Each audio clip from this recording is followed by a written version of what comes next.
Papuri sa Diyos sa kaitaasan at sa mga taong naririto ngayon. Happy New Year! Ayan po. Happy New Year po. Dahil ilang oras na lang po, hindi na po araw, ilang oras na lang po ay tayo ay magse-celebrate na ng ating New Year. Pero bago po ang lahat, bago po tayo tuluyang magsimula, tayo po muna ay manalangin. Tayo po ay pumikit yung mukha at manalangin at idulog natin sa Diyos ang lahat ng ating daladalain. Sige po, let us pray. Ama naming Diyos na makapangyarihan sa lahat, tunay nga pong Ikaw ang Diyos na kataas-taasan at nakakabatid ng aming laman ng puso. Ngayong umagang ito, Panginoon, ituro mo po sa aming ganap kung paano namin ipagkakatiwala sa iyo at ibibigay ang lahat ng aming daladalahin. Hindi ko po alam kung gaano kabigat ang daladalahin ng mga taong naririto ngayon. Hindi ko alam kung ano ang kalagayan ng kanilang mga puso. Hindi ko alam, Panginoon, kung ano yung mga bagay na nagpapahirap sa kanila na hindi nila maiwanan kahit ngayon dala pa rin nila, O Diyos. Ilang taon na ang dumating.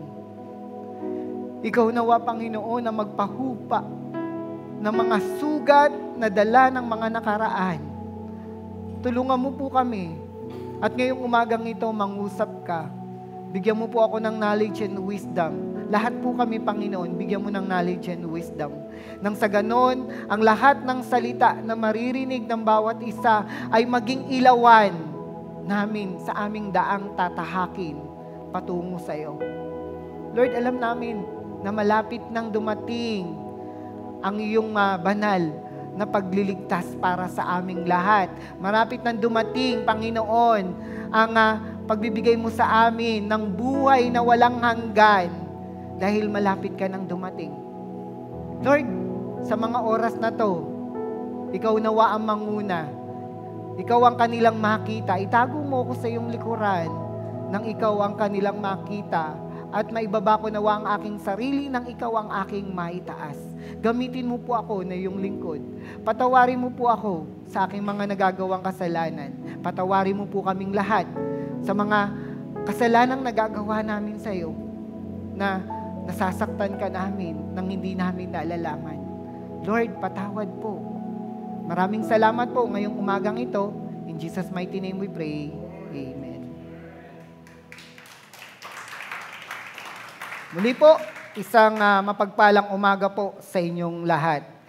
Kung meron po tayong Bible, please open your Bible, samahan niyo po ako. Ang pag-uusapan po natin is Salmo o mga awit 139, chapter 139. But po-focus po tayo dito sa ating main verse na sa awit 139 verse 24. Sabi po dito, tingnan ninyo kung ako ay may masamang pag-uugali at patnubayan niyo ako sa daang dapat kong tahakin. Sabi po dito, magpakailanman. Ang Diyos po ang magpala sa kanyang mga salita. Malinaw po ang sinabi po dito. Ito po ay isang awit ni Haring David. Sinabi po ni Haring David, tingnan ninyo kung ako ay may masamang pag-uugali. Dahil alam po naman natin na lahat tayo, wala pong malinis sa paningin ng Diyos. Tandaan po natin yan. At malinaw pong sinabi dito, patnubayan niyo po ako sa daang dapat kong tahakin, magpakailanman. Dahil, tandaan po natin, ngayon po ay ilang oras na lang ay gugunitay na natin o i-celebrate natin ang New Year. Ayan. Pero marami po sa atin pinaghahandaan ang bagong taon. Tama po ba? Pinaghahandaan ang bagong taon. Pero hindi pinaghahandaan kung paano tatapusin ang taon. Nakakalungkot. Kaya po, mayroong mga tao na hindi nakaka-move forward. Dala pa rin yung mga karanasan, dala pa rin yung mga dati pa. Halos siguro Kung titignan po natin, sisiyasatin po natin yung mga pinanganak o naging bata ng taong 1990, nandiyan pa rin yung karanasan nilang taong 1990 eh. Kasi laging ang pinaghahandaan yung bagong taon. Hindi hinaharap kung paano tatapusin ang taon. Dapat bago natin paghandaan ang bagong taon, dapat paghandaan muna natin kung paano natin to tatapusin. Dahil, paano nga ba natin tatapusin ang taong 2023? Yan po yung isang sa tanong ko po sa inyong lahat na dapat po nating matutunan ngayong araw na to. Sa kabila ng lahat, marami pa rin mga tao nagsasabi na umaasa sa mga pampaswerte. Alam naman natin yan. Baka nga po pupunta tayo sa mga bahay-bahay, may mga nakasabit pa sa pinto eh. Ayan. Tignan po natin. Ano po ba tawag dyan? Mga lucky charm. Ayan. Sabi po, may mga tao na umaasa sa Zodiac. Uy, Year of the Dragon ngayon. Naku, eto daw yung bawal. Eto daw yung pwede. Meron naman nagsasabi na umaasa sa pungsoy. Naalala ko po yung isang napanood ko sa social media. Sabi po ng pungsoy, tingnan niyo po ito baka po ginagawa niya na. Sabi po dito, dapat daw ngayong taong 2023, sabi ng pungsoy, tandaan po natin, isda, wag ka raw maghahain ngayong taon na to ng isda, wag ka raw maghahain ng hipon o seafoods. Alam niyo kung bakit? Lalangoy ang swerte. Wag ka rin daw maghahanda ng baboy o baka. Alam niyo kung bakit? Tatakbo ng mabilis ang swerte. Huwag ka raw maghahanda ng manok. Baka daw lumipad ang swerte. Huwag ka raw maghahanda ng bilog na prutas. Baka gumulong ang swerte. Mas maganda daw, huwag ka nang maganda para hindi lumabas ang swerte. Tignan niyo po, kung doon natin ibabase ang ating buhay sa mga pungsoy na yan, wala po eh. Dahil maraming mga tao ang napaka-superstitious. Pero tignan po natin, ano po ba yung sinabi ni Haring David sa awit 139? Ano ba yung gusto niyang sabihin dito sa atin?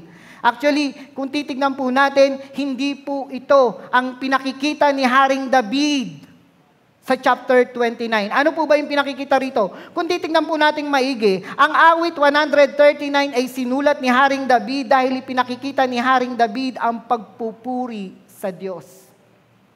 Pinakikita niya po rito yung pagpupuri sa Diyos. Sabi po dito, kung makikita natin sa chapter 1 to 4, kung meron po kayong Bible, sabi po sa chapter 1 to verse 4, sabi po dito, Panginoon, siniyasat niyo ako at kilalang kilala.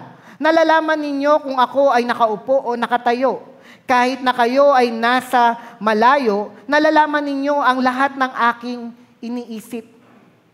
Pinakita dito ni Haring David ang katangian or yung nature of God. Ano po yung pinakikita dito sa chapter 1, verse 1 and 4? Actually, verse 1 to 6 to eh.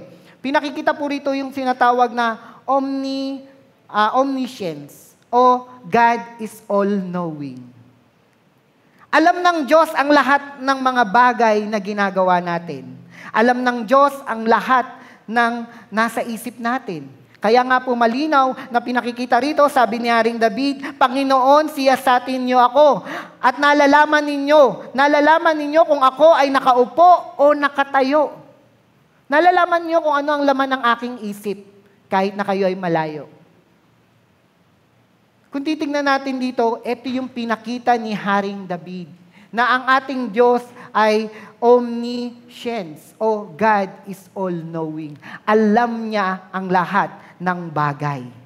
At pinakita rin dito, makikita rin natin sa sa verse 7 to 12. Sabi po dito, ay pinakikita rito ang katangian ng Diyos na omnipresence. Paano ba ako makakaiwas sa inyo, Espiritu? Saan ako makakapunta na wala kayo? Sabi niyang ganon. Kung pupunta ako sa langit, naroon kayo. Kung pupunta naman ako sa lupa ng mga patay, nandoon din kayo. Kasi ang Panginoon, hindi ka makakaligtas kahit nasaan ka, nandun ang Diyos. Sa totoo lang po, kinakalabit ka na nga lang ng Diyos, di mo pa alam eh. Pasalamat ka, mahal ka ng Diyos, di ka binatukan. Kasi nandito, pinakikita rito, God is omniscient. Siya ay nasa lahat ng, sabi po dito, no one can hide from Him. Dahil ang Diyos ay nasa lahat ng dako. Kahit saan ka naroon, hindi ka makakapagtago. At malinaw na pinakita rin dito ni Haring David kung sino ang Diyos. God is omnipotent, almighty. Bakit po? Makikita natin sa chapter 13, verse 13 hanggang 18. Sabi dito, pinupuri ko kayo dahil kahanga-hanga ang pagkakalikha ninyo sa akin. Malinaw po. Bakit po? Kasi sabi dito, kahanga-hanga ang pagkakalikha niyo sa akin. Nalalaman ko ang inyong mga gawa ay tunay na kahanga-hanga. At malinaw din po, sabi dito, nakita niyo ang aking mga buto ng aking lihim, ng iyong lihim na ginawa ako. Nakita ng Diyos ang iyong buto ng lihim na ginawa ka niya nung nasa sinapupunan ka pa lang ng iyong mga magulang. Malinaw po na sinabi to sa awit. Kaya nga po, kung meron kayong Bible, hindi ko po talaga inalagay dyan para mabasa natin. Kasi po, ayoko pong umasa na lang kayo lagi na tandaan nyo po, one time na-invite po ako sa isang church, sabi ko, it's time to say na sa mga church member. Bakit po? Na-invite po ako sa isang church, nahiya po ako, sabi ko, Lord, sorry po Kasi ako cellphone dala ko. Sila, nagulat ako, nagbukas lahat sila may Bible. Kasi totoo naman Kasi pag binuksan mo yung Bible mo, maliligaw ka. Pero pag binuksan mo yung Bible, pag binuksan mo yung cellphone mo sa Bible, maliligaw ka kasi merong pwedeng mag-message sa'yo. Pero pag eto binuksan mo, hindi ka maliligaw. Dahil mensahe lang ng Diyos ang makikita mo. Di ba po? So, tingnan natin, ano pa po yung sinasabi dito? Sabi po, God is almighty. Alam niya lahat. Walang imposible sa Diyos. Wala pong imposible. Lahat ng bagay, alam niya. Lahat ng ginagawa mo, alam niya. Lahat ng mga nasa isip mo, alam niya. Almighty nga po At pinakita rin dito sa verse 19 to 22 ay kung sino ang Diyos. Benevolence. O God is all good. All loving. Ang Diyos ay mapagmahal. Bakit po? Kasi po, kung titignan natin sa chapter 19 to 20, sinabi po dito ni Haring David, O Diyos, patayin yun sana ang mga masama. Lumayo sana sa akin ang mga mamamatay tao. Patayin nyo sana. Hiniling ni Haring David. Pero ginawa niya ba? Maraming mga taong masasama ngayon. Actually, kahit nga tayo, may kasamaan pa rin sa sarili natin Pero hindi tayo pinatay ng Diyos. Bakit? Binibigyan na tayo lahat ng chance. Pero, wag mo namang ubusin yung pasensya ng Diyos sa kakabigay sa iyo ng tsansa. Wag mo namang ubusin yung binibigay sa iyo pagkakataon ng Diyos. Baka sumusobra ka na naman. 'Di ba? Pero sabi nga dito, God is all loving Lagi siyang mapagmahal sa lahat ng tao. And the last, sabi dito, makikita natin sa verse 23 to 24, God is holy. Siya ay banal. Kaya nga po malinaw dun sa last verse, pinakita rito, sabi dito, patnubayan siya magpakailanman. Kasi ang Diyos, hindi maglalaho. Maglalaho ang lahat. Pero ang Diyos hindi maglalaho. Hindi siya mawawala. Magpakailanman. Kaya nga, sa Kanya mo matatagpuan ang buhay na walang hanggan. Ayan. Kaya po ang pag-uusapan natin today ay pinamagatang, how to end the year right. Hindi po how to celebrate New Year. How to end? Paano nga ba natin sasalubungin ang taon ng tama? Paano ba natin tatapusin pala ang ating taon ng tama? Kasi maraming, sabi ko nga po sa inyo kanina, maraming mga tao na pinaghahandaan yung pagsalubong sa bagong taon. Hindi nila pinaghahandaan yung pagtatapos ng taon. Kaya po ang nangyayari, ang nangyayari, yung mga dala-dalain nila nung mga nakaraang pang taon, dala-dala pa rin nila. Kaya po pag binuksan natin ang luggage natin, ang daming bitbiting dyan. Ang dami ng mga bagay na dapat itapon. Hindi pa rin matapon-tapon. Kasi nga po, hindi natin pinaghahandaan ang pagtatapos ng taon ng tama. Bago natin harapin ang bagong taon. Yan po. So, ano po ba ang nagiging katangian ng mga tao na hinaharap ang taon ng mali o yung walang Diyos? Makikita natin paano tinatapos ng isang tao ang kanyang 2023 nang walang ang plano ng Diyos. Ayan. Makikita po natin dito, number 1, sabi dito, natatapos ang taon na nakadepende sa mga pampaswerte. Ayan, natatapos daw ang taon sa mga pampaswerte. Bakit po? Bumibili ng mga lucky charm, bumibili ng kung ano-ano. Actually, pati nga yung prutas Hindi pa rin kumbaga, hindi pa rin nawawala Sa totoo lang po, ito po makikita natin ay yung tinatapos natin ang taon ng nabubudol tayo. Sabihin mo, huwag kang papabudol. Sabihin niyo po sa inyong katabi. Ayan, huwag kang papabudol. Bakit po ba huwag kang papabudol? Tingnan natin. Sabi po, ang lucky color daw po, ayan, tingnan po natin. Sabi po, ang lucky color daw po ngayong taon na to ay peach. Tama po ba? Peach, yung medyo may pagka-orange, ganun daw po. At ang color of the year, bukod pa yun may lucky color na, may color of the year pa. Color of the year ay jade green. Tignan po natin. Pero ang mga Chinese, sila ang nagbebenta niyan. Pero tingnan nyo po, pag sinasalubong nila ang taon, naka-red sila. O, di ba? Nabudol kayo. Number 2, paano tayong nabudol? Ayan. Lucky charm, magbebenta ng mga lucky charm. O, bili kayo lucky charm. Ito bagay sa'yo kasi ito yung year mo. Pampaswerte ito. Pampaswerte pala, bakit binebenta? Kung pampaswerte yan, hindi yan binenta. Kinuha nila yan. Inangkin na lang nila yan. Kaya tandaan natin, nabudol na naman kayo. Kaya pag bumili kayo, nabudol ako. Diba? Ayan po. At tignan rin po natin, sabi, kailangan kumpletuhin ang mga prutas. 13 daw, 13. 13 yung prutas kukumpletuhin. O di ba? Kahit na prutas na hindi na nakakain, yung hilaw na, anong tawag dun? Yung napakaliit na maraming mata, pinya. Binili mo. O nakain mo ba? Nagsayang ka ng pera, ano na nangyari na naman? Nabudol ka na naman. Kaya sabi ko nga po sa inyo ngayon, pinakikita sa atin, na huwag tayong papabudol. Diba? Hindi kasi Arlene Budol.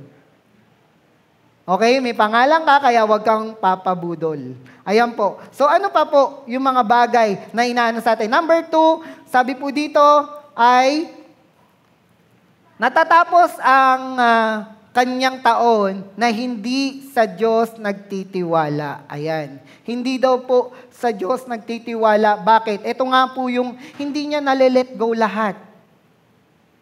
Hindi niya maiwan-iwan ang lahat. Ito yung mga tao na nagtitiwala or dinadala ang kanilang pundasyon sa relihiyon. Tandaan nyo, religion, hindi ka masasave nito. Relationship in God lang ang makakapagligtas sa'yo. Kaya kapag merong relihiyon na nangangako na maililigtas ka, umalis ka na dyan, sasabihin ko sa'yo bakit. Binubudol ka niyan. Dahil ang tanging makakapagligtas sa iyo ay ang ating Diyos sa pamamagitan ng ating Panginoong Jesucristo. Yan lamang ang tanging kaligtasan. Sa Kanya lamang matatagpuan ang kaligtasan. Kaya nga sabi ng ating Panginoon I am the way, the truth, and the life. No one comes to the Father except by me. Walang makakarating sa Ama kundi sa pamamagitan ko. Kaya tandaan po natin, hindi relihiyon na makakapagligtas sa atin. Kaya wag natin ituon ang ating sarili o maging pundasyon ang relihiyon. Wag natin maging pundasyon ang pera. Na sa tingin natin, ito yung makakasave sa atin. Oo, magagamit natin ang pera, kailangan natin yan, pero hindi dapat natin ginodiyos yan. Hindi mo dapat inuuna ang pera dahil ang pera sa Diyos nagmumula yan. Bakit ka may trabaho ngayon? Dahil pinalakas ka ng Diyos. Bakit ka kumikita? Dahil pinalalakas ka ng Diyos. Sa Diyos nagmula yan. Hindi sa pera mismo. Ang pera, may tao. Pero alam ko, maraming sa atin, walang pera. Pero, sabi ko nga po, ang Diyos ang magbibigay ng pera sa atin. Magtiwala ka lang. Next, sabi po dito, nagtitiwala sa mga tinatangkilik. Ayan, yan po yung mga nagiging addiction. Minsan di natin alam, nagiging talamak na tayo sa isang bagay. Bakit? Yun na yung nagpapatakbo ng buhay natin. Uy, hindi Hindi ako pinatatakbo ng Hindi pinatatakbo ng kung ano ng buhay ko. Ang Diyos lang. Oh, talaga? Pagising mo sa umaga, ano hawak mo? Ano ang kinakapa mo? Hindi ka pa nakakadilat, kumakapa ka na. Cellphone. Di ba? Uy, hindi pinatatakbo ng cellphone ng buhay ko, Talaga ba? Umalis ka, nakalimutan mo yung cellphone mo, binalikan mo, hindi. Kapatid, wag nating, tandaan po natin, hindi dapat yung tinatangkilik natin ang nagpapatakbo ng buhay natin. Bagkos sila ang pinatatakbo dapat natin, yung mga bagay-bagay sa mundo. Hindi tayo ang pinatatakbo nila. At ano pa po? Madalas pinatatakbo tayo ng mga tao. Kaya nga po, minsan napag-usapan namin ni Larissa sa bahay, nakakalungkot, no? Kailan lang po, kahapon. Ang daming nagpapakamatay na kabataan. Totoo po, nung nag-search po ako, ngayon ang mga kabataan po, madalas nagpapakamatay. Bakit? Kasi inaasa na nila ang kanilang buhay sa tao din. Nagiging pundasyon na nila ay mga tao na kung saan kapag nagkaroon ng kabiguan, akala nila yun na yung last. Pero tandaan po natin, may mga taong inaalis sa buhay natin ng Diyos kasi nga may ipakikilalang mas better sa atin. At tandaan po natin, hindi ang tao ang magpapasaya sa atin. Hindi ang pamilya natin ang magpapasaya sa atin. Ang Diyos ang magpapasaya sa atin. Kaya nga sabi ng Panginoon kung sino ang umiibig sa kanyang anak nang higit sa akin, ay hindi karapat-dapat sa akin. Kung sino ang umiibig sa kanyang ama at ina nang higit sa akin, ay hindi karapat-dapat sa akin. Kasi dapat inuuna natin ang Diyos. Mahal natin ang ating pamilya, pangalawa lang po sila. Pero dapat inuuna nating mahalin ang Diyos. Yan po yung mga bagay na dapat nating tandaan. Ano pa po? Nagiging pundasyon natin o nagiging maling paraan natin ng tinutuon natin ang ating sarili ay doon sa mga bagay na katuruan. Yung mga kasabihan. Marami pa rin mga tao na nabubuhay sa mga kasabihan. Na, uy, bawal yan. Uy, ganito gawin mo. Uy, kasi ganito yan. Sabi nga po, kung wala sa Bible, huwag mong sundin. Pero kung nasa Bible, matakot ka, sundin mo. Ganun lang po kasimple. Yun lang yung bagay na dapat natin tandaan. Ano pa po? Sarili. Minsan, nagiging pundasyon natin o nagiging feeling natin na Nagawa natin ang lahat dahil sa ating pagpapagal, dahil sa ating sarili. Pero hindi po. Dahil pinalalakas ka ng Diyos, kaya mo nagagawa ang lahat. Kaya nga po, anytime pwedeng kunin ng Diyos ang buhay natin eh. Tandaan mo kapatid, kaya mo bang pahabain ang buhok mo? Minsan nga, naliligo ka, natatakot ka kasi nalulugas ang buhok mo eh. Di ba? Minsan natatakot ka na bakit yung lagnat ko, umiinom na ako ng gamot, hindi pa rin nawawala. Kasi ang Diyos ang nagbibigay sa iyo ng kagalingan. Ang Diyos ang nagbibigay sa iyo ng lakas. Kaya wag mong ibigay ang pundasyon mo sa iyong sarili. Hindi mo kaya yan. Tandaan mo, kung ang plano mo hindi nangyayari sa iyo, hayaan mong plano ng Diyos ang mangyari sa buhay mo. Number 3, sabi po, tinatapos nila ang kanyang taon na puno ng pag-aalala. Tinatapos ang kanilang taon ng puno ng pag-aalala. Ito yung mga tao na masyadong negatibo. Kaya nagiging feeling Chinese sila. Ang apelyido nila, Kung. Ang pangalan nila, Paano. Paano kung? Kaya pag meron silang desisyon, ang ginagawa nila, ang lagi nilang sagot, paano kung? Kapag meron silang bibiling bagay na, kailangan natin to, paano kung? Hindi man lang iniisip, ang laging iniisip, yung negatibong resulta, hindi iniisip yung magiging magandang resulta. Huwag mong ituon ang sarili mo o huwag mong ubusin ang oras mo sa problema. Ubusin mo ang oras mo sa solusyong binibigay ng Diyos sa iyo. Next po, sabi po dito, number 4, tinatapos ang kanilang taon na puno ng kabiguan. Tinatapos ang kanilang taon na puno ng kabiguan. Bakit po puno ng kabiguan? Kasi po ang nangyayari, sabi ko nga po sa inyo, hindi na nila ma-let go. Hindi sila marunong, hindi sila makapagpatawad. Sasabihin nila nakapagpatawad na sila. Nakapagbigay na sila. Na-forgive ko na to. Pero ulitin ko po sa inyo, malinaw yung turo sa atin ng Panginoong Hesus. Unconditional love yun. At yun yung paano yung panalangin. Patawarin mo po kami sa aming mga kasalanan, gaya ng pagpapatawad namin sa aming kapwa. Unconditional love, kung paano mo pinatawad ang kapwa mo.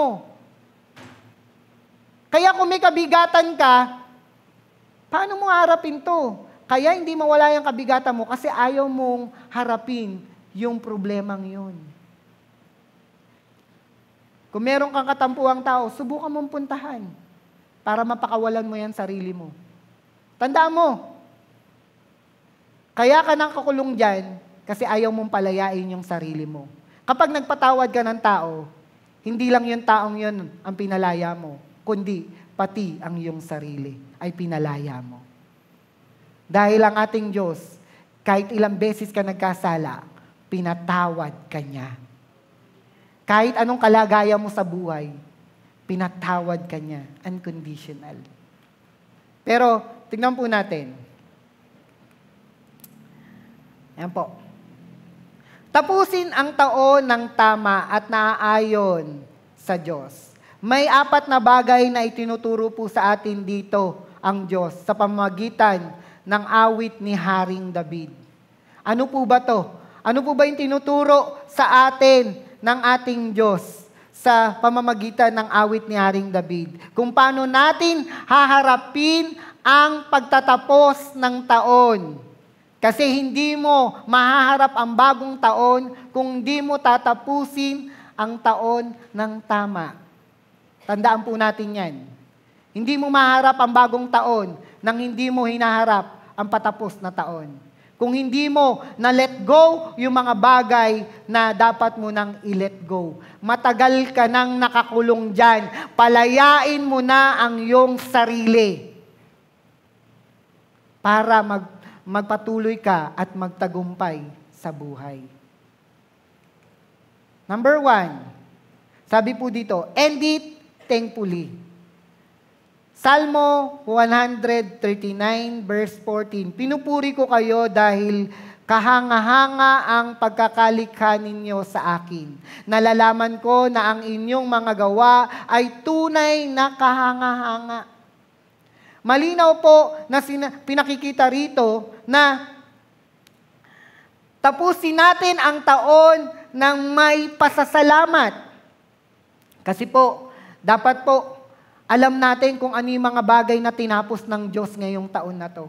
Tanungin ko po kayo, alam ko po na marami kayong problemang dumating ngayong taon na to. At napagpasalamat nyo ba sa Diyos na tinugon niya yung mga problemang yon? O hindi ka pa rin nakakapagpasalamat sa Diyos? Hindi ka pa rin nakakapagpuri sa Diyos sa kabila ng lahat ng kahanga-hanga na ibinigay niya sa iyo. Tandaan po natin, ang lahat ng bagay na nangyayari sa buhay natin ay alam ng Diyos at ayon yan sa plano ng Diyos. Tandaan nyo, binigyan kayo ng free will ng Diyos. Binigyan tayo ng free will ng Diyos. Pero alam dapat natin kung ano yung God's will. Ang God's will, maligtas tayo. Ang God's will, makasama tayo at magkaroon tayo ng buhay na walang hanggan. Pero ang free will natin, binigyan niya tayo ng kalayaan. Ano yung kalayaan gusto mong gawin? Gusto mo bang mabuhay sa mundong to? Gusto mo bang mamuhay sa mga bagay na makakapagpalayo sa'yo sa Diyos? Kaya dapat mamuhay tayo ng may pasasalamat. Harapin natin, tapusin natin ang taon ng nagpapasalamat sa magandang biyaya ng Diyos sa buhay natin. Kasi sabihin natin, Lord, salamat. Kasi marami akong pinagdaan ng problema, pero eto ko, Lord, haharapin ko na ang bagong taon na muli mo akong gagabayan.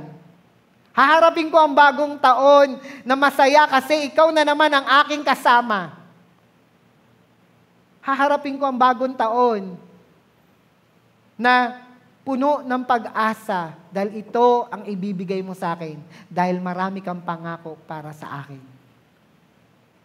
Dapat tapusin ang taon ng may pasasalamat. Number 2, end it faithfully. Tapusin ito ng tapat. Dapat, sabi po dito, Salmo 129 verse 21 to 22, Panginoon, kinamumuhian ko ang mga namumuhi sa iyo. Kinasusuklaman ko ang mga kumakalaban sa iyo. Labis kong silang kinamumuhian. Ibinibilang ko sila sa aking mga kaaway. Dapat hindi tayo mamuhay sa mundong ito. Paano po ba yung hindi tayo mamuhay? Kristiyano ka na, pero namumuhay ka pa rin sa dalawang muka. Paano yung dalawang muka? Pag napunta ka sa ibang lugar, hindi ka na Kristiyano. Umiinom ka na. Kung ano-ano na ginagawa mo. Pero tandaan mo, malinaw yung sinasabi dito sa Salmo, nakatingin ang Diyos sa lahat ng lugar. Kasama ka niya. Kaya alam niya kung umiinom ka o hindi. Alam niya kung ano yung ginagawa mo o hindi. Malinaw po na pinakikita rito na alam ng Diyos dahil bakit po ito yung sinabi ni Haring David? Kasi ito yung mga bagay, ito yung mga tao na dapat nating layuan.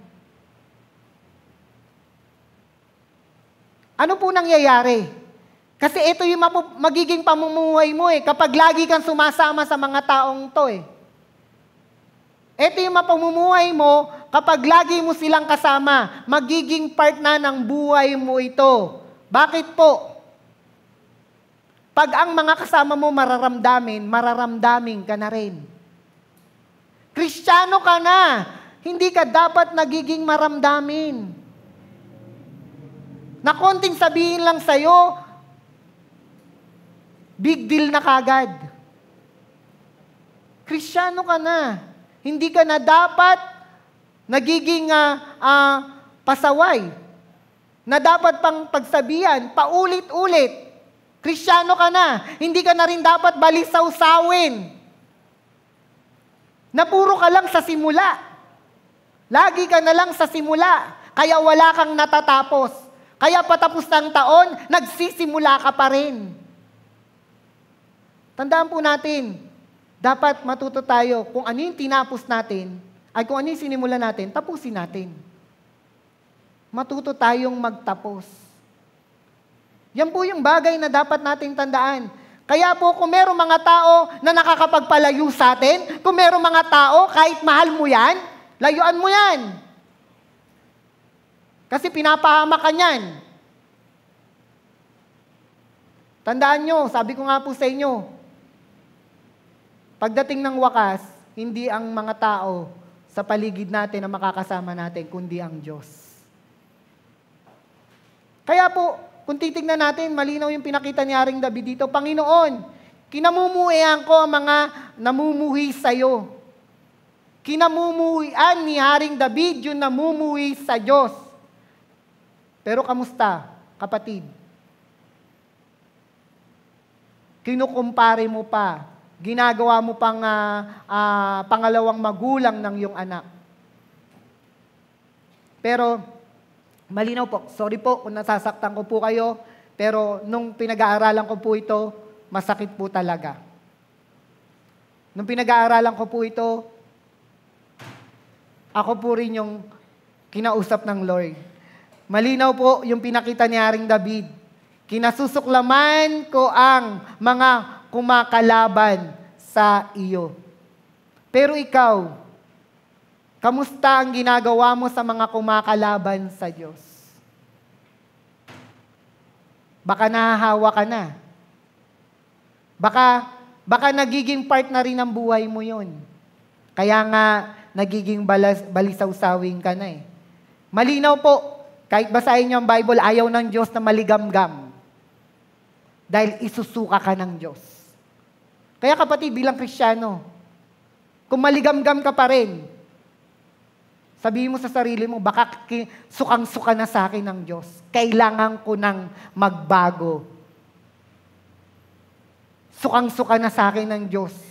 Baka kailangan ko nang baguhin ang sarili ko. Dahil hindi mali ang salita ng Diyos, baka ikaw na ang mali. Tandaan po natin, kung hindi mo maitama yung sarili mo, hindi mo talaga maitatama yan. Dahil baka ikaw na yung mali. Magpatama ka na sa Diyos. Kamusta ba yung devotion mo? Kamusta ba yung Bible reading mo? Nagagawa mo ba? O iba yung mas nahahawakan mo? Mabuti pa ang cellphone, napupunasan, nalalagyan ng case, nalalagyan ng tempered glass, iniingatang mabagsak, pero ang Bible, ang alikabok na, hindi pa rin napapagpag, mag-New Year na, ang dami pa ring agyo ng Bible. Kapatid, siguro panahon na para maging faithful ka sa Diyos. Tandaan po natin, ang Bible, thousands of promise. Napakaraming pangako ng Diyos sa atin. Pero ang cellphone, stress lang makikita mo rito eh. Bakit? Pansinin niyo po. Ang cellphone, pag nag-ring, kinabahan ka. Lalo na kung ang kaibigan mo nag-chat sa'yo, kamusta ka? Ang tagal-tagal na panahon, hindi nag-chat sa'yo. Kinamusta ka. Bakit? Alam mo na may kailangan. Bakit nangamusta? Di ba po? Tama, mali? Ako po, sabihin ko po sa inyo, yung mga kaibigan po natin na ang tagal-tagal na panahon, hindi tayo kinakamusta, biglang nangamusta, pre, kamusta? Anong kailangan nito? Pre, pag sinagot mo, pre, may pera ka ba? Sorry po that is the reality of life. Yan po ang realidad. Kaya nga po sabi ko po sa inyo, wag nating ituon ang sarili natin sa cellphone. Buti pa ang cellphone, updated eh. Kakapalit mo lang ng cellphone, palit ka na naman ng bago eh. Tandaan po natin, nabubudol din kayo. Bakit po? Inuubos niyo yung pera nyo sa walang kabuluhang bagay? Biruin nyo ang cellphone, update ng update. Ikaw din, update ka ng update sa cellphone mo. Kung ano yung latest ngayon. Di ba? Kaya pagka hindi mo pansin, ubos ang pera mo ng walang kabuluhang bagay. Pero kung titignan po natin, kung magiging faithful tayo sa Diyos, kung yung perang yan, mauubos sa mga gawain sa Diyos, hindi ka pagkukulangin ng Diyos dahil gagawin kanyang daluyan ng kanyang pagpapala. Maniwala po kayo. Dahil yan ang pangako ng Diyos sa mga ginagawang daluyan ng pagpapala. Hindi kanya pagkukulangin. Dahil alam niya ang lahat ng iyong pangangailangan. Kaya po, tapusin natin ang taon ng faithfully o tapat sa ating Diyos. Next po, tapusin daw po natin ang taon. End it contemplatively. Ayan po. Contemplatively. Ayan, nabubulol po ako dito eh. Kagabi ko pa po yan. Ganyan po ako lang ganyan eh. So yan po. Tapusin daw po natin ang taon ng may pag-iisip. Tapusin daw po natin ang taon ng may pag-iisip. Sabi po dito, Psalm 139 verse 23, O Diyos, siyasatin niyo ako upang malaman ninyo ang nasa puso ko. Subukin niyo ako at alamin ang aking mga iniisip. Hindi po to sinabi ni Haring David na puno ng yabang, ha? Hindi niya po to sinabi na, Lord, siyasatin mo ako. Hindi po. Sinasabi po ito ni Haring David na may buong kakumbabaan dahil alam niya na ang Diyos ang nakakaalam ng lahat ng bagay. Kaya po sabi niya, Lord, O Diyos, siyasatin mo ako upang malaman mo kung ano ang laman ng puso ko. Ikaw ngayon, kapatid, tanungin kita, anong masasabi mo sa Diyos? Masasabi mo ba sa Diyos to? O Diyos, siyasatin mo ako upang malaman mo ang laman ng puso ko. Nasabi mo na ba sa Diyos yan? Kasi ang laman ng puso mo, galit pa rin. Ang laman ng puso mo, tampo pa rin. Ang laman ng puso mo, inggit pa rin. Ang totoo, yan ang laman ng puso ng tao. Kaya nga malinaw na sinabi ng Diyos, mandaraya ang puso. Mandaraya ang puso, kapatid. Bakit po? Dahil alam ng Diyos kung gaano karumi ang puso natin. Alam ng Diyos kung gaano karumi ang puso mo dahil ang puso mo makasarili yan. Bakit makasarili? Kahit nasabihin na sa iyo yung totoo, i-deny mo pa rin yan. Hindi. Meron ka pa rin bang hindi pinapatawad? Nagpatawad na ako. Hindi totoo yan. Dahil kung nagpatawad ka, matagal mo na silang niyayakap ngayon.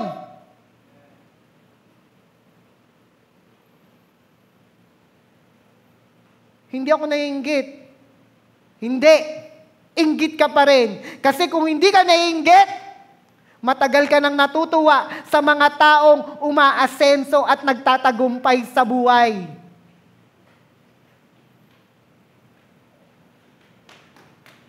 Nagtatampo ka pa rin. Hindi. Dahil kung hindi ka matatampuhin, lahat ng naririnig mo, ginagawa mong stepping stone para magtagumpay. Hindi yun, nagiging dahilan yun para maging tagumpay ka. Hindi mo yung tinitignan na masakit sa puso mo. Tinitignan mo yun para baguhin mo yung sarili mo. Kaya po, sabi po dito, tapusin ito ng may buong pag-iisip. Alamin natin, siyasatin natin ang ating sarili. Pasiyasat tayo sa Lord. Yan yung ginawa ni Haring David. Siyasatin niyo ako. Nagpasiyasat siya sa Lord dahil alam niya na sa Diyos walang maitatago. Kaya nga po sabi niya, subukin mo ako. Ikaw, pag sinubok ka ngayon ng Diyos, muli, kapatid, I challenge you. Every one of you, kahit ako, I challenge myself na kung gusto nating lumaya sa pagkakakulong natin, yung mga hindi natin napapatawad, patawarin natin, puntahan natin. Puntahan mo. Gawin mo. Yung mga bagay na kinainggitan mo, sabihin mo sa kanila. Yung mga bagay na yon. Yung mga bagay na nagiging nagtatampo ka, sabihin mo sa kanila ngayon, nagtatampo ka. Yan yung bagay na dapat nating gawin. Dahil yan lang ang paraan para matapos natin ang taon 2023 ng tama. Next po. End it expectantly. Pwede po maayong yung tubig. Kanina pa po nag-aano yung laway ko. Sorry po.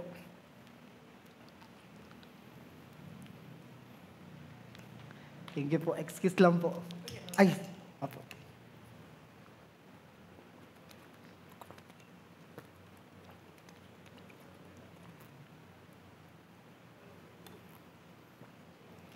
Sorry po, hindi po ako uwaw. Hindi po ako uwaw.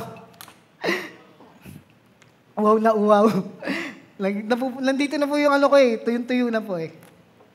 Next, eto po. Sabi po dito, Psalms 139, verse 24. Tingnan ninyo, kung ako ay may masamang pag-uugali at patnubayan nyo ako sa daang dapat kong tahakin magpakailanman. Tapusin ito ng may pag-asa. Tapusin daw natin ang taon ng 2023 na puno ng pag-asa. Dapat daw po, bilang mga Kristiyano, alam natin kung paano tatapusin ang ating taon na puno ng pag-asa. Malinaw na pinakita dito ni Haring David kung paano niya tinapos ang lahat ng bagay sa kanya sa pamamagitan ng Panginoon. Tingnan ninyo kung ako ay may masamang pag-uugali. Tingnan po natin malinaw po yung pinakita ni Haring David. Tingnan ninyo kung ako ay may masamang pag-uugali. Bago matapos tong taong na to, Lord, tingnan mo kung may masama akong pag-uugali. Kung meron pa rin hindi magandang laman ng puso ko. Lord, tignan mo. At kung hindi ko man magawa na i-let go to, tulungan mo ko. Na i-let go yung masamang pag-uugaling to. Tulungan mo ko, Lord, na palayain ko yung sarili ko para sa pagtatapos ng taon, haharapin ko ang bagong taon na puno ng pag-asa. Kasi malinaw po, at patnubayan niyo ako sa daang dapat kong tahakin magpakailanman. Kung titignan po natin, haharapin po natin ang taon na kasama natin ang Diyos magpakailanman. Yan po yung bagay na pinakikita po sa atin ng Diyos. Kaya po, tignan po natin, Psalms 139, verse 24, verse B. Sabi po dito, at patnubayan niyo ako sa daang dapat kong tahakin magpakailanman. 4 na bagay na ibinigay ng Diyos upang tayo ay patnubayan ng Diyos sa ating pagtatapos ng taong 2023. Sabi po dito, number 1, tapusin natin ang 2023 ng may pasasalamat sa Diyos. Tapusin daw natin. Kaya nga po, ito yung bagay na sabi po dito, patnubayan tayo. Patnubayan nyo ako sa daang dapat kong tahakin. Ano ba yung mga daang dapat nating tahakin? Ito po yun. Una, Tapusin natin ang taong 2023 ng may pasasalamat sa Diyos. Pangalawa, tapusin natin ang 2023 ng may katapatan sa Diyos. Pangatlo, tapusin natin ang 2023 ng may pag-iisip na nakatuon sa Diyos. Pang-apat, tapusin natin ang 2023 na may pag-asa na nagmumula sa Diyos. Yan po yung apat na bagay. Apat na dapat nating tandaan na patnubay na ibibigay sa atin ng Diyos bago matapos ang taon. Tandaan po natin, kapag nagawa po natin ang mga bagay na ito sa taong 2023, mahaharap natin na maganda ang taong 2024. Palayain natin ang ating sarili. Huwag tayong mabuhay sa nakaraan. Bagkos, maging tanawan lang natin ang nakaraan na para maharap natin ang bagong bukas ng may pag-asa ng punong-puno ng pangarap na kasama ang Diyos. Tingnan po natin. Meron pong isang kilalang artista na taong 2021 ay binago ng Diyos. Siya po ay nagkaroon ng addiction. Siya po ay nahumaling sa mundong ito, na kung saan nasilaw sa kagandahan ng mundong ito. Pero binago ng Diyos noong taong 2021. At ngayon ay nagpapatuloy at nakakilala sa ating Panginoon sa pamamagitan ng kanyang kapartner. Sige po, panoorin po natin si Mr. Baron Geisler na kilala naman nating isang artista na binago na ngayon ng Diyos.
Especially yung mga small things na hindi natin nare-realize na yung grace and yung supernatural power na binibigay niya sa atin para magpatuloy sa ating buhay.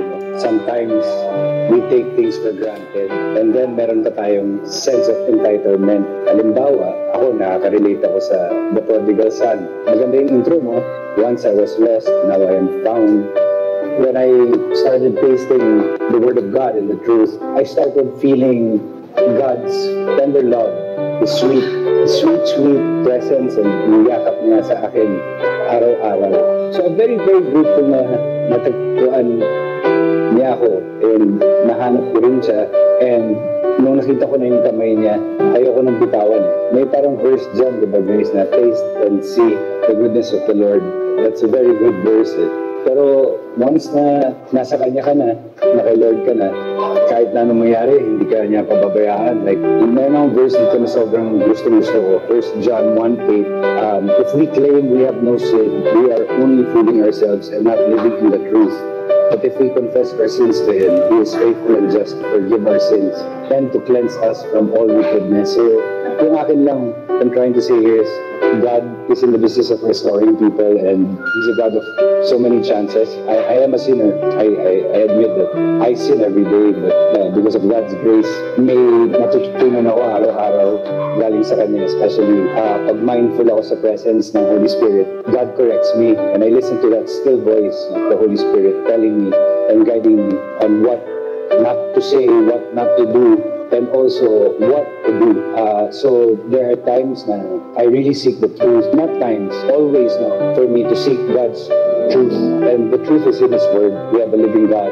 Matagal na ako sa pagiging Christian, pero siguro because of me not taking God seriously at that time, I really did not understand the truth. So it's very superficial. It's a performance-based kind of faith. God becomes an obligation, not a want nor need. But now, God comes first in everything. Just by thinking of how great and powerful and how alive God is in my life, in my family's life, I'm having a meaningful and very purposeful life. And that's what we're seeking right now, right? Diba, everyone during this pandemic is seeking, what's our purpose? What's the meaning of everything? What's the meaning of this? Why is there sickness, deaths, wars going on, and even the pandemic? And then people are worried and anxious because they're so afraid of the uncertainties in life. I also feel that I get anxious. I'm only human and I'm not perfect. But at least, no, as I walk with Him and do fellowship with my faith family, slowly, the authenticity of my faith grows a day at a time. And my walk becomes surreal. Sometimes nga, feeling ko parang iisipin ng mga tao, parang baliw na yata si Baron dahil ito na, parang Christian na siya. Iba na yung way of thinking na sa ngayon hindi ko na iniisip grace, mga sinasabi ng mga tao o iisipin nila. Kasi yung sa akin, ano ba iisipin sa akin ng God? Kasi, di ba, ngayon, sa church, ang daming pinag-uusapan about the rapture, about the second coming. To tell you the truth, the second coming was when Christ died 2,000 years ago. He was already preparing us for the second coming. So, what's important here that I have learned and that the Holy Spirit has been showing me and whispering to me in my heart that, are you ready? He asks me, are you ready? Check your heart. If I come tomorrow, are you ready? So that's a very deep question to all of our fellow brothers and sisters in Christ. And that's what I think every day. It makes me intentional to carry on with my day. It guides me to ask questions. And the right questions, hindi yung mga superficial questions. Parang Psalm 19, the word is a lamp to my feet and a light to my path. It's very true. Ang daming Christians na nagiging obligation si God. And then, ang nangyayari, barren in me. It's barren in me. It's not Christ in me. So, ang nangyayari, it's still what I want. Not what God wants. Parang ganun yung nangyayari.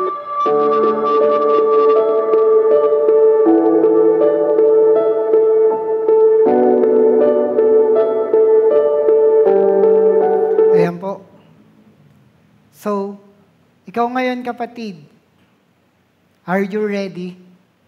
Are you ready na tapusin ang taong 2023? Ilang oras na lang, matatapos na ang taon at bago na ang taon, kinabukasan. Handa ka na ba na tapusin ang taong 2023? At kung handa ka na, sana tapusin natin ito ng tama. Tapusin natin ito ng may pag-asa. Tapusin natin ito na kasama ang Diyos. Sige po, tayo pong lahat ay pumikit at manalangin. Let us pray. Ama naming Diyos na makapangyarihan sa lahat, maraming salamat sa pagpapaalala mo sa aming lahat kung paano namin tatapusin ang taong 2023. Lord, sa mga oras na to, hindi ko alam kung gaano kabigat ang daladalahin ng mga tao na naririto. Tulungan mo kami na magtiwala sa iyo. Kung meron man, Panginoon, sa mga tao na naririto na hindi pa rin nakakapagpatawad, hindi pa rin nagkakasundo sa loob ng tahanan, Lord, dinadalangin ko, pumagitna ka sa kanilang tahanan. Panahanan mo ang kanilang mga puso. Bigyan mo po sila ng pag-ibig, kapayapaan at pagkakaisa. Nang sa ganun, Lord, ang taong 2023 ay matatapos na may pag-ibig at pagmamahal na kasama ka. Kung meron man, Panginoon, sa mga tao na naririto, na sa taong 2023 na to, na matatapos, ay may karamdaman, Lord, pinadalangin ko, bigyan mo sila ng kagalingan na sa'yo nanggagaling. Walang imposible sa'yo, O Diyos. Sabihin mo lang, sa isang salita mo lang, kagaling kaming lahat. Kung meron man sa mga tao na naririto na hindi pa rin nakaka-move forward sa mga nangyari, Panginoon, hindi pa rin maka-let go, Lord, sa kanilang mga bisyo, sa kanilang mga hobby, Lord, tulungan mo kami. Hindi namin kayang magbago sa aming sarili kung di ikaw ang makakapagpabago sa amin. Tulungan mo kami, Lord, na alisin yung mga bisyong yun, alisin yung mga pagnanasang yun, alisin yung mga nais naming gawin sa sarili namin na hindi maganda. Tulungan mo kami, Lord.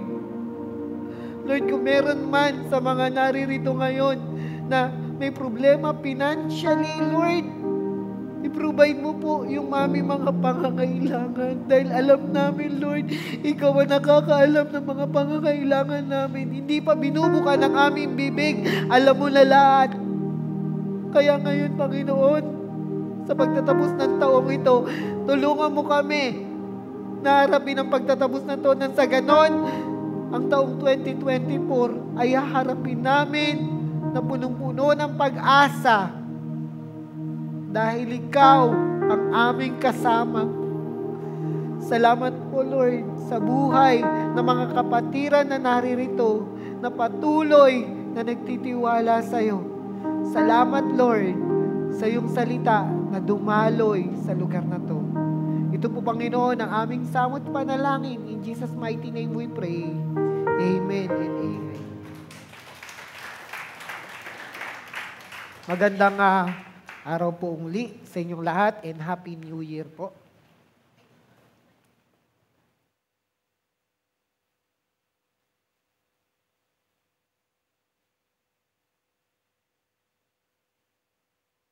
New Year!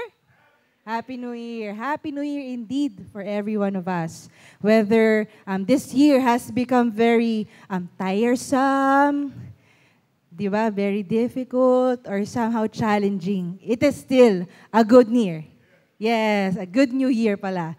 So napaisip po ako dun sa word ni Pastor Arcel na ano rin tongue twister, contemplative.